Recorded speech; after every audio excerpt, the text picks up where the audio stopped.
4+4 offer. మొదటిసారిగా country delight పాలని 4 రోజులు ఆర్డర్ చేసిన వాళ్ళకి మరో 4 రోజులు ఫ్రీ. ఇంకెందుకు ఆలస్యం, యాప్ని డౌన్లోడ్ చేసుకోండి. Download the Country Delight app now. గుజరాత్కి ప్రధాని మోదీ బ్రాండ్ అంబాసిడర్ అయితే తెలంగాణకు నేను అంటూ ఉన్నారు రేవంత్ రెడ్డి.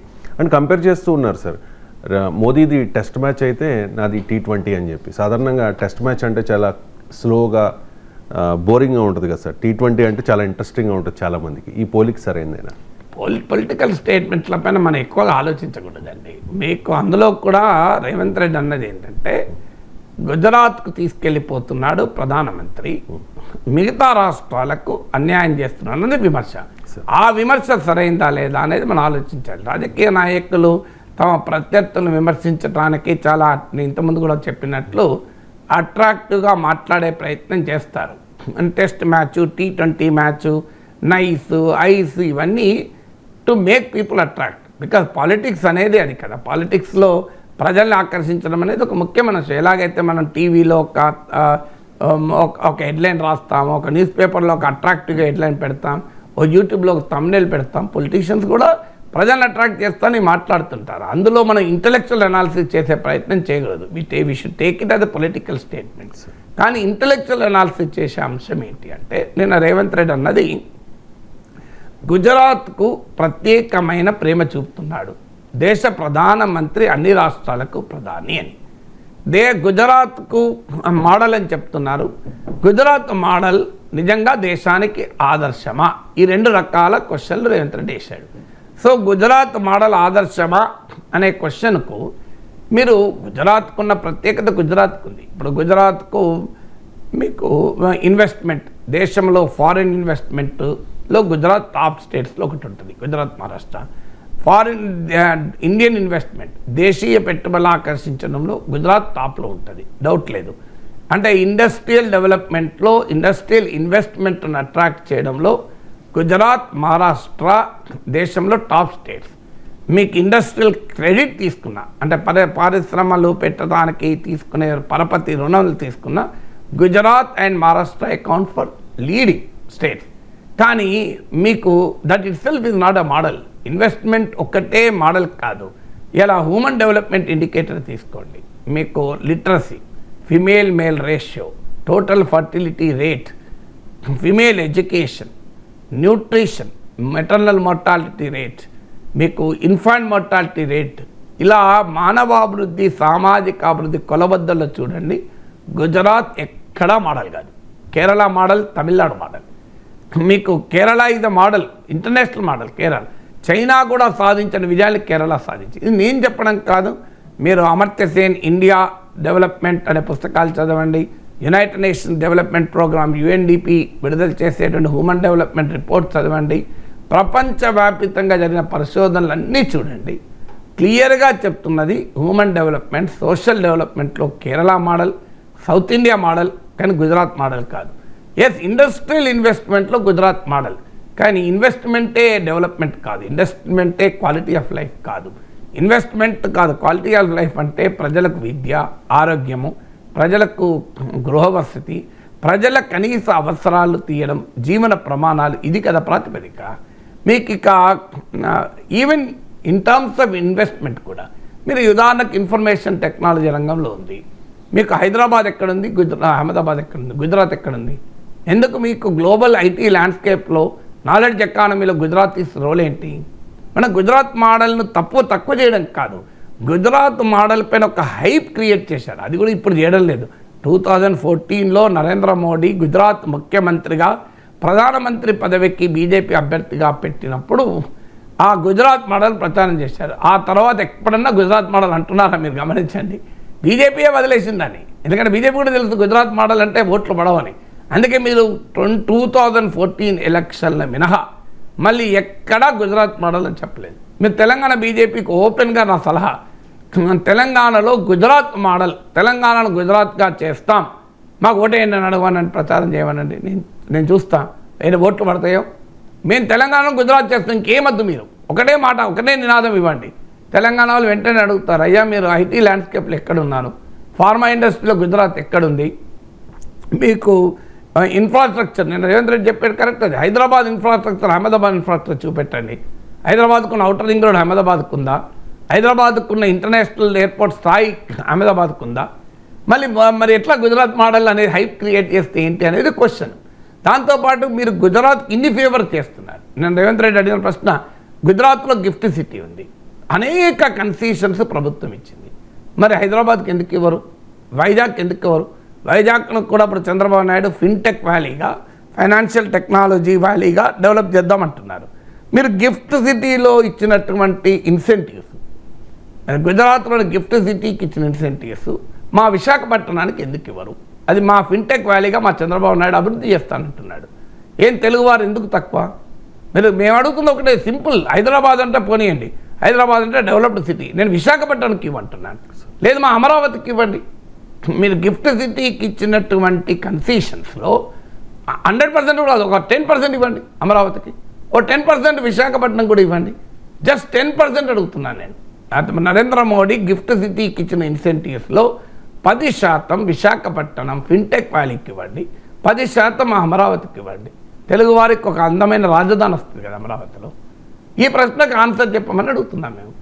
మీకు bullet train Ahmedabad to Mumbai, bullet train నడుస్తున్న వెంబడి అంటే బుల్లెట్ ట్రైన్ రూట్లో అనేక రకాల భారీ పారిశ్రామిక జోన్లు, మామూలు పారిశ్రామిక జోన్లు కాదు, ప్రపంచంలో ఉన్న టాప్ ఇండస్ట్రియల్ డెవలప్మెంట్ అంతా అక్కడే.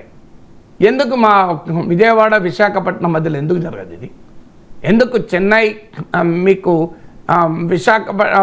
చెన్నై కలకత్తా మధ్య ఆ రకమైన ఇండస్ట్రియల్ జోన్ ఎందుకు రాదు? హైదరాబాద్ వైజాగ్ మధ్యలో ఎందుకు రాదు? హైదరాబాద్ బెంగళూరు మధ్య ఎందుకు రాదు? ఈ క్వశ్చన్ అడుగుతున్నాం. మీరు ఎందుకు గుజరాత్కి ఇస్తున్నారు? ఎందుకు హైదరాబాద్ తెలుగువారు ఎందుకు ఎలిజిబుల్ కాదు? ఆ రకమైన బుల్లెట్ ట్రైన్కు అని అడుగుతున్నాం. ఇలా తప్పే ఉన్నది. బుల్లెట్ ట్రైన్కు జపాన్ నుంచి 1,00,000 కోట్ల సహాయం, రుణం, సాఫ్ట్ లోన్ 1,00,000 కోట్లతో గుజరాత్కు మీరు బుల్లెట్ సిటీ ఇచ్చారే. మేమేమడుగుతున్నాం? మా హైదరాబాద్ మెట్రో 3rd ఫేజ్కు విస్తరణకు డబ్బులు ఇవ్వండి అని అడుగుతున్నాం. మీరు 1,00,000 కోట్లతో గుజరాత్లో బుల్లెట్ ట్రైన్ పెట్టగలిగేటప్పుడు మా విశాఖపట్నం మెట్రోకు సహకరించండి, మా విజయవాడ మెట్రోకు సహకరించండి అడుగుతున్నాం. ఇది నేరమా? ఎందుకు ఇవ్వకూడదు? ఇప్పుడు హైదరాబాద్లో ఆర్బిట్రేషన్ ట్రిబ్యునల్ పెడితే వెంటనే గుజరాత్లో ఇంకోటి పెట్టారు. హైదరాబాద్లో ఆయుష్ సెంటర్ పెడతామని చెప్పి WHO Ayush centre Kishan Reddy announce చేసిన తర్వాత అది గుజరాత్లో జామ్నగర్కి ఎక్కడికి వెళ్ళిపోయింది. కాజీపేటలో కోచ్ ఫ్యాక్టరీ తెలంగాణ ఎప్పటి నుంచో డిమాండ్ చేస్తే అది గుజరాత్కి వెళ్ళిపోయింది. ఆఖరికి డబుల్ ఇంజన్ సర్కార్ లేదు అని అనుకుందామంటే మహారాష్ట్రలో డబుల్ ఇంజన్ సర్కార్ ఉండగానే వేదాంత చిప్ ఫ్యాక్టరీ 1,50,000 కోట్ల ఇన్వెస్ట్మెంట్తో పెట్టాల్సిన ప్రాజెక్టు మహారాష్ట్రలో పెట్టడానికి పూణే సమీపంలో అంతా నిర్ణయం జరిగింది.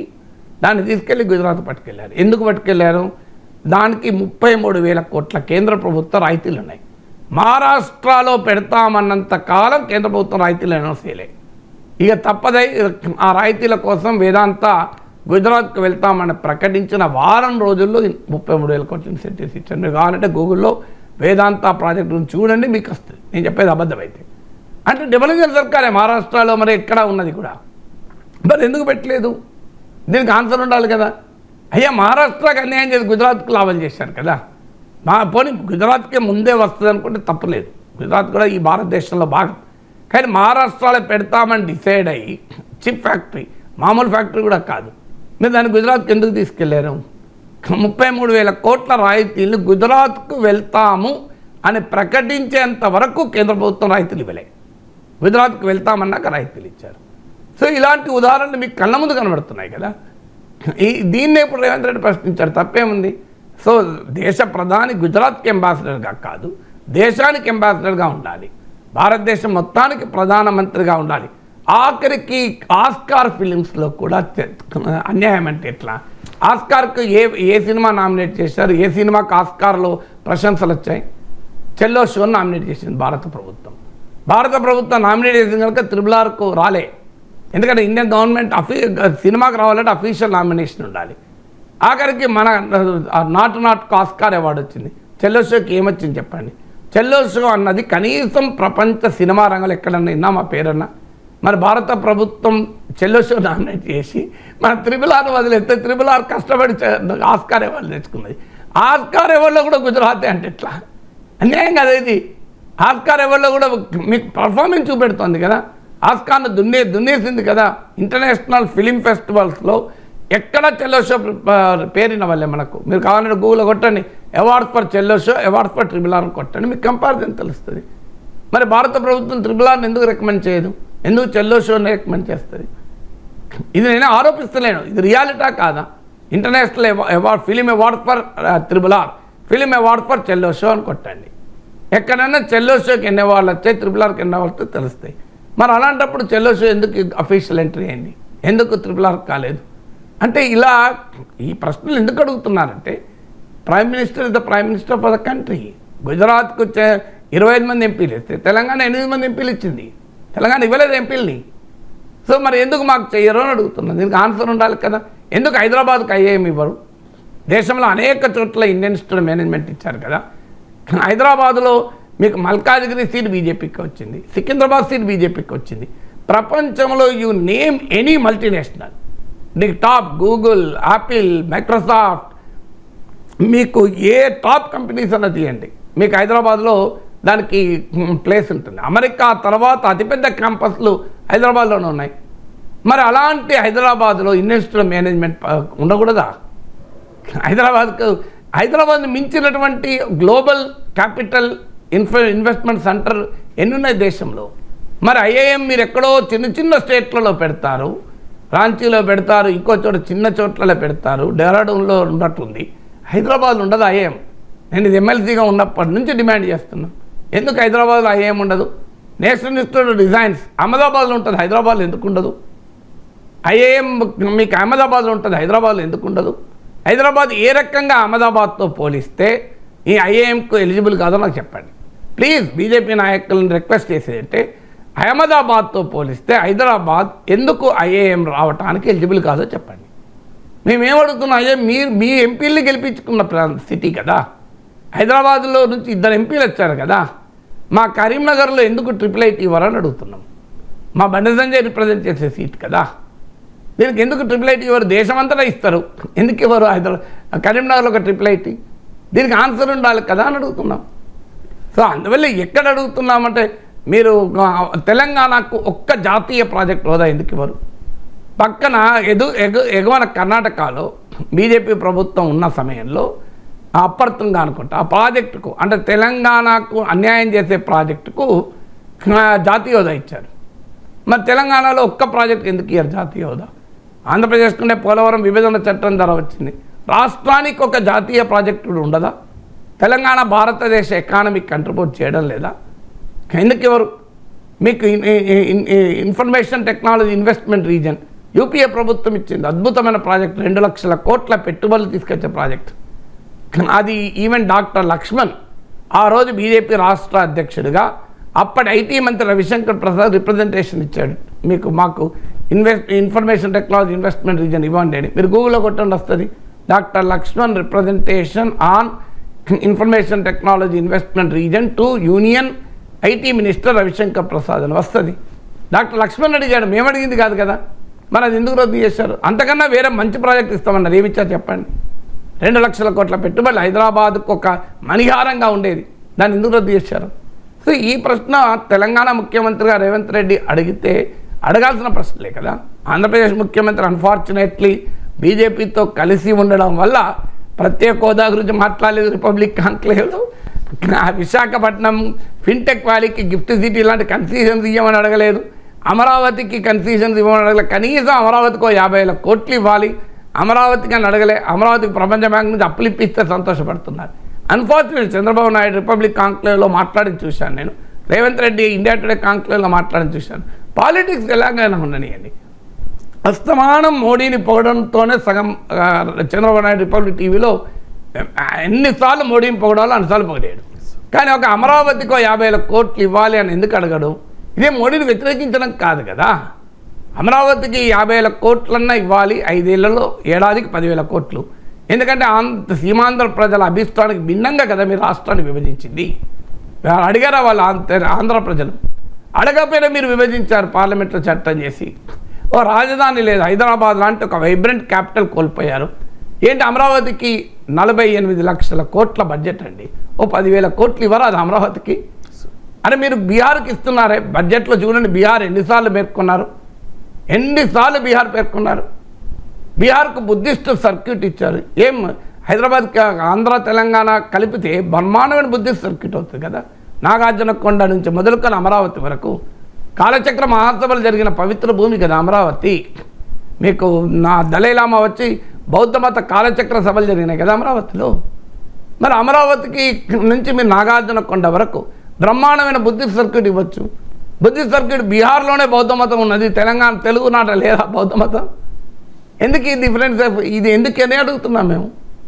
సో ఈ తేడా కనబడుతుంది కదా. అన్ఫార్చునేట్లీ పొలిటికల్ రీజన్స్ వల్ల చంద్రబాబు నాయుడు స్థాయిలో ఉన్న నాయకుడు అద్భుతంగా డిమాండ్ అడగాల్సిందే, అడగలేదు.